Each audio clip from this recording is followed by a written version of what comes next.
Hey, Mrparka here to review The House on Cuckoo Lane. This film is done by Wild Eye, and it is a low-budget British film, kind of inspired by The Last House on Dead End Street, aka Cuckoo Clocks of Hell, and the video nasties craze of the late 70s, early 80s, or more so 80s. Essentially what we have here is a film-obsessed fan trying to find this lost film, The House on Cuckoo Lane. No one really knows if it really exists, and the people that do say it exists say it's haunted, has some sort of weird kind of dangerous deal to it. He starts to have visions while tracking down this film, and he eventually finds the film in a mysterious abandoned house. After he watches it, he becomes he cannot stop watching the film, and it starts to destroy his life. He sees it everywhere, and he realizes there is more to the film than just it being a lost relic.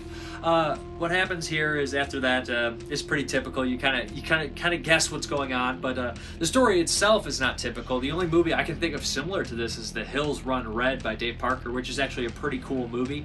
What I really like about this movie is you get an insight on what it might be like to be somebody growing up in the UK who's obsessed with horror films and the ridiculousness of the video nasties craze. So yeah, that's what it's got going for it, a good story, and it shows that you don't have to have a lot of money, you just have to try and care and have a cool story to make an interesting horror film, and this one does it. There's a couple creepy moments in here, and they do some cool camera angles on a budget. The lighting's pretty rough in this one, very dark and very gritty looking. I know that's supposed to, it helps a little bit with the film, and that's what it's supposed to look like, but I think that the budget constraints really hurt on the lighting, but that's as far as I'll go on really the budget hurting it.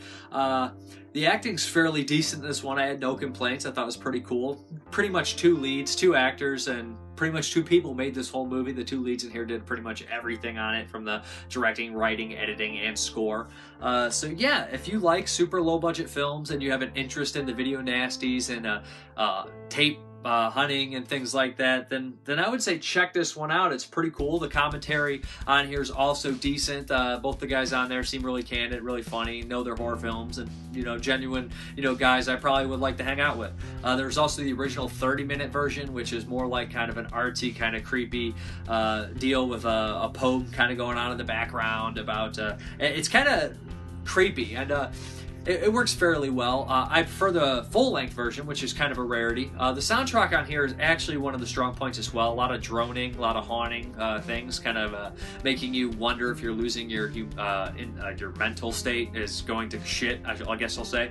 But yeah, if you guys like low-budget films and you're interested in that kind of stuff, then I'd say check this one out. The House on Cuckoo Lane is worth it, And I'd like to shout out to The Last House on Dead End Street, of course, and films like that. So you see a lot of tapes and stuff like that and DVDs in the background. That's always fun for me to watch. But yeah, I'm Mrparka. Thank you very much for watching, and have a good one.